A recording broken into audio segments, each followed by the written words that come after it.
Hey you guys, it's Amy Gretchen and a big welcome back to my channel.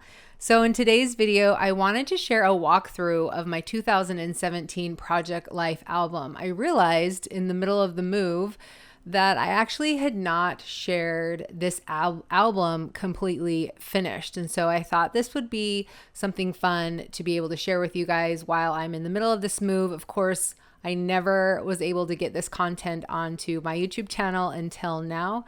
There's been a ton going on, but I will explain to you what's been happening as I go through this video. But just a heads up as I begin, I just wanted you to be aware that I'm not going to walk through every single layout that I did, just because I have a process video for each of these spreads. So I will have linked below my playlist from 2017, so you can check out any week that you want to see more of. I will have linked in that playlist. I believe they're all there. I know the majority are there. So if you have any questions, first check that week, and then you can always just ask me here on my YouTube channel, and I will answer that for you. So just getting started, also one thing I wanted to make mention is I love starting my first page with a 9x12. This is actually a size that I'm considering changing to next year for 2021, just because I feel like life is winding down slightly, especially with school being online and there's so much social distancing. Not that there's not a lot of stories to tell, but that's just something that I've been considering is kind of pulling back a little bit with this project. So, well, I don't like the way that sounds. Obviously, I love Project Life and I want to like really do Project Life, but I just anticipate having less photos. And I kind of love the idea of trying a new size because I've been doing the 12x12 for so long, and these Design A, I'm feeling just a little burned out this year and would love to try a different size. So anyway, with all of that said, let's just jump into 2017. And while I'm showing you these pages, I promise I will flip through it a little bit quicker. I wanted to just share what's been going on. So if you saw my last video that I probably put up at the end of June or beginning of July, my family moved to the Seattle, Washington area, and it's been quite a change for us. And I shouldn't say my family because I did leave 2 of my kids behind, but me, my husband, and Megan, we moved to the Seattle, Washington area, and we're just renting a house here. And for us to be able to figure out where we want to go, we didn't really know the area very well. And it was hard to know where exactly we wanted to live. We knew that we really wanted Megan to go to a specific school. So we were trying to find a place to live within those boundaries. So that was like our main concern. And then we figured that we would be looking for a house while we're here. One of the things we love to do is to find the ugliest house on the street so that we can fix it up the way that we want to fix it up. But that will be a process that will probably start maybe at the end of this year, beginning of next year, or something like that. So we'll see if something jumps at us. We'll definitely look at it. But for now, we're feeling good and feeling settled. So the other bit of news that was super crazy in terms of this move and getting to Seattle is right after I came into town, I was tested positive for COVID-19. So my daughter and her friends ended up getting exposed somehow, and then I got it as well. Luckily, everyone I said goodbye to those last few days did not get it. So none of my friends, my parents didn't get it. My other 2 children did not test positive, which is amazing. And surprisingly enough, my husband also, who has now been tested 3 times, has not tested positive and has shown no symptoms. So I think that is so crazy because a couple days before I started showing symptoms, I was sharing a milkshake with him. So it's kind of crazy. I either feel like he's immune or he had it at some point. He got really sick at the end of last year, and we have hypothesized whether or not he got it. But to be honest, I would have thought for sure if he had something like that, I would have gotten it too. But if I did, it turns out that it didn't really work because I was not immune this time. So I'm not probably inappropriate to share my entire experience. I don't want this video to get flagged by YouTube. I don't really know what the rules and stuff are in terms of talking about the pandemic that's going on, but suffice it to say, this has not been a pleasant experience. Luckily, my daughter Megan was only sick for a couple of days, but I was down for a good 10 to 12 days fighting it.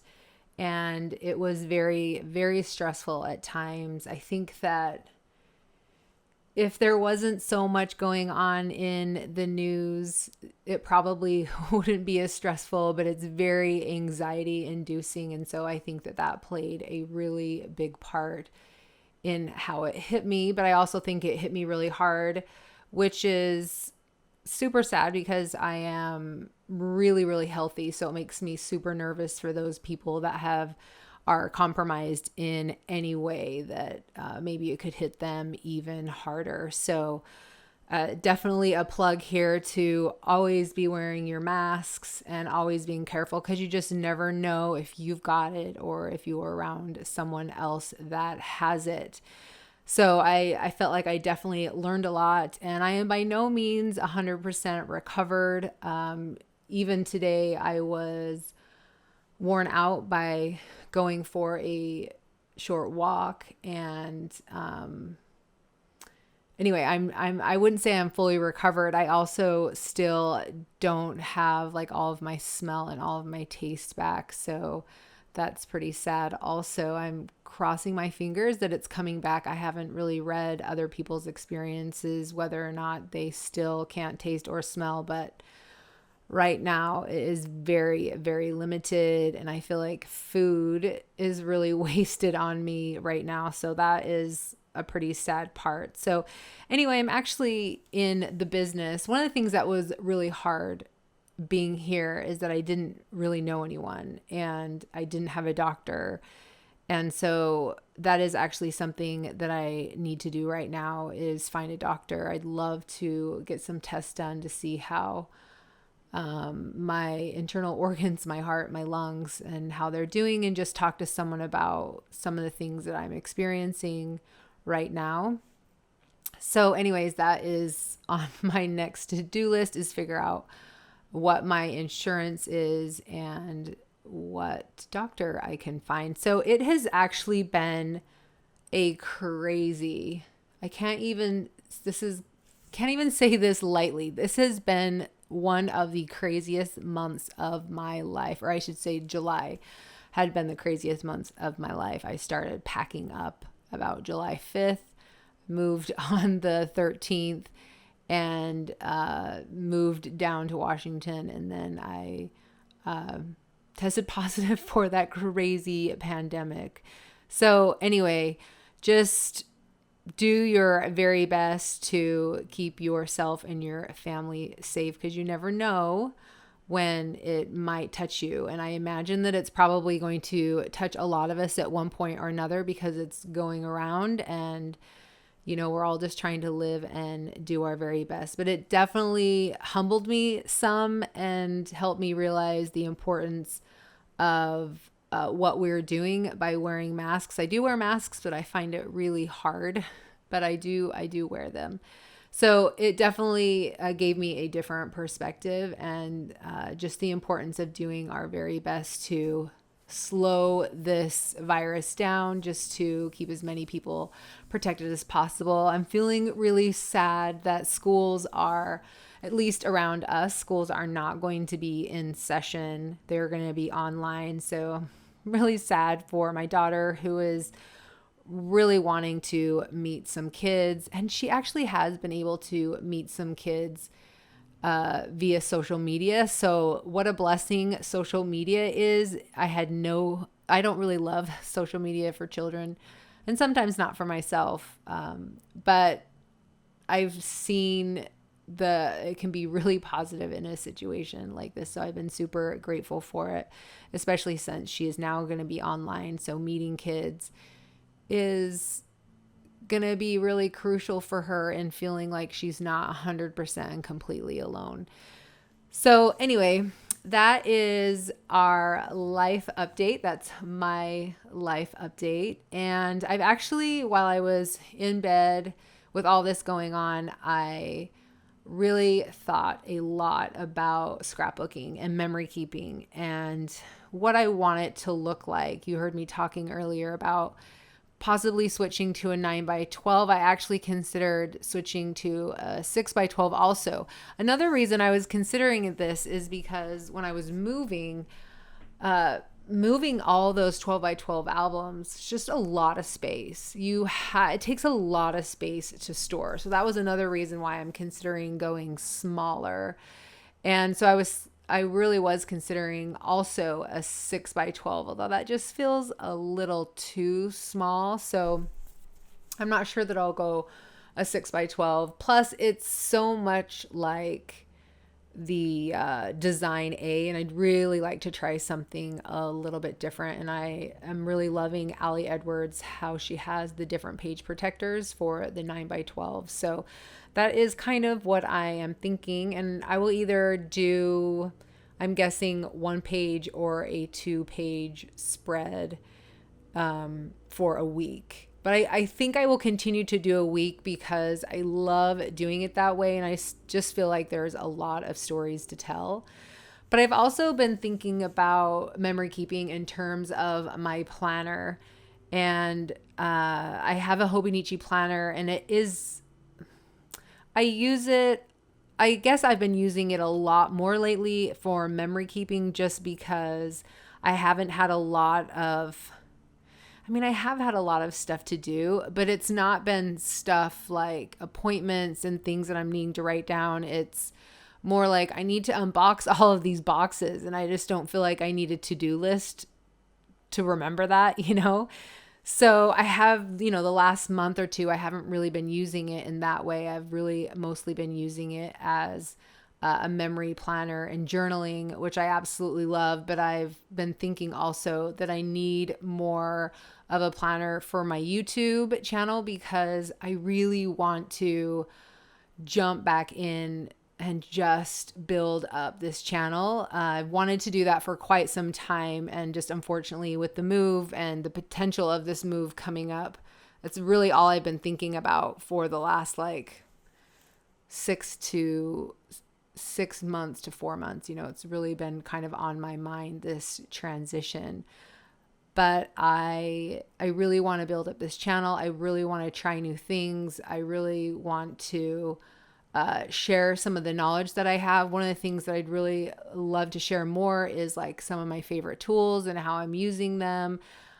If you asked me what one of my strengths was, I would say learning new things. And I think that probably stems more from just having a desire. I love trying new things. I taught myself how to knit. I taught myself how to crochet. I see a tool online that I think is really cool and I want to try it, like the foil quill, just things like that I just have this desire to learn and to explore. Watercolor. I don't know how to draw. I don't know watercolor, but I love the idea of it. So I definitely want to learn more about it. And I'm interested if that's something that you guys would want to come along with that journey with me to learn and to understand. I don't know exactly how I would structure something like that because a lot of YouTube, I feel like, are people, let's say watercolor, for instance, that they actually know what they're doing with watercolor. And so there is some instruction opposed to me just playing around and not really knowing anything. So I don't know if that would be good or not good or maybe entertaining, but I'm just thinking of ways that I can use my desire to learn and to also share. to share what it is that I'm learning and what it is that I'm loving. I just feel like I'm sort of in a rut with Project Life. Not that I don't love it, but it's feeling very much the same right now, with editing photos, printing out photos, telling my stories. And don't get me wrong, like I said, I really do love it, but I am just right now wanting and really needing to explore some new things and to play more with my product. That was one of the things also that I realized when I was packing up is I have this room full of supplies and products, and I'm not using half of them. And there's so many things here that I just want to sit down and play with. I remember I was really heavy into scrapbooking, and then I kind of took more of a break. This was probably around 2011 and 12. And I got more heavily into photography and also like painting and making books and things like that. And I remember selling the books on Etsy that I made, just like sewing the signatures of the books and doing all that. Like, I loved that. And it went right along with that desire to learn something new. Now, it's not something that I became a pro at, and I'm never a pro at anything, but I definitely enjoy making stuff. And I feel like I understand it enough that I would be able to explain it so that maybe someone else would know if it is even something they're interested in learning, and then they could go farther with that subject if they wanted to. So anyway, these are just kind of some random thoughts that I'm thinking about in terms of my YouTube channel, just, keeping it fresh and playing and having fun and just really enjoying the process of learning and creating. And I think that is what I am missing right now, and that is what I am desiring right now. So I guess at any rate, it's something that I can just start doing, and the numbers will tell me if you guys are at all interested in coming along on that journey with me. Although I do have a feeling that you probably are, because it's just fun. One of my favorite things is just to scroll through YouTube and literally get on the go through the rabbit hole of like another video and another video and just learning and just absorbing all of the content. Like, I think that is a lot of fun to be able to do. And I just feel like there's never enough. Like, there could be 1,000 Project Life videos, and there's just always room for another one, and there's always space for somebody else. I don't believe that, in scarcity, and that there's too much out there. So super excited to be thinking about all this and just having this desire to begin again. I guess that's kind of what I'm thinking, is to begin again. This has been a hard couple of years as we've been trying to figure out what Adam is going to be doing next. So it's so nice to feel like we've landed finally, that we've landed, we're grounded, and we're here. And now I'm not having to worry about where are we going to go and what are we going to do. Like, I just feel like we are more settled, and that is opening my mind up. And it's opening my mind up for more creativity. So I'm super excited to just jump in and have some fun with you guys. So hopefully you're up for the ride and coming along with me.